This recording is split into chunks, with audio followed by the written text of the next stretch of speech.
Шетелге заңсыз асқан активтерді елге қайтарудың жолы заңмен бекітілді. Біраздан бері парламент талқысынан өтіп жатқан арнайы заң жобасын бүгін Сенат бекітті.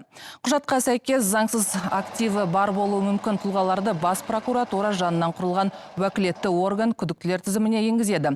Ал қаржыны қайтару мәжбүрлі және ерікті түрде деп бөлінген. Мемлекеттің қаржысын немесе басқа да активтерін заңсыз иемденген азамат оны өз еркімен қайтаруға келсе, ешқандай жауапқа тартылмайды. Бірақ ақша ауырлығынан басқа ауыр қылмысқа қатысы барларға ешқандай рақымшылық жоқ, дейді бас прокурордың орынбасары.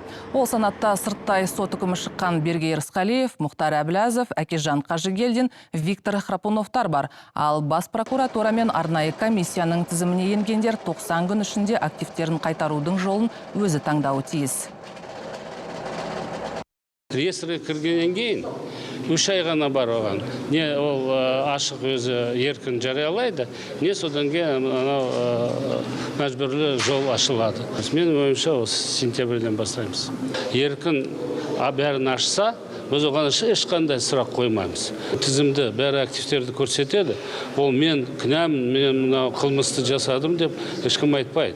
Ондай үміт бізді күтпейміз. Себебі бұл заңның бір мақсатымыз осы біздің қоғамда әлеуметтік жағдайды жеткіздіру.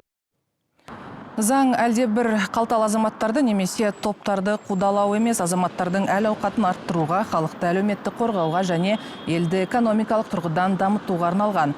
Мұны Сенат төрағасы да айтып отыр. Егер заңды жүзеге асыру процесінде проблемалар туындаса, өзгерістер енеді, дейді Мәулен Әшімбаев. Бұл заңның негізгі мақсаты сол активтерді елге, халыққа, мемлекетке қайтару. Соған жұмыс істейді. Бұл заң өзгеру мүмкін. Бұл практикада бірінші рет бізде қаңтар оқиғалары болды. Әділетті Қазақстан құрып жатырмыз. Сол себепті енді осындай процестер жүзеге асыру үшін біз тез арада осы заңды қабылдадық. Егер де ертең бір мәселелерді көріп жатсақ, біз оны күзден қалдырмай, осы жылдан қалдырмай ары қарай кіргіземіз.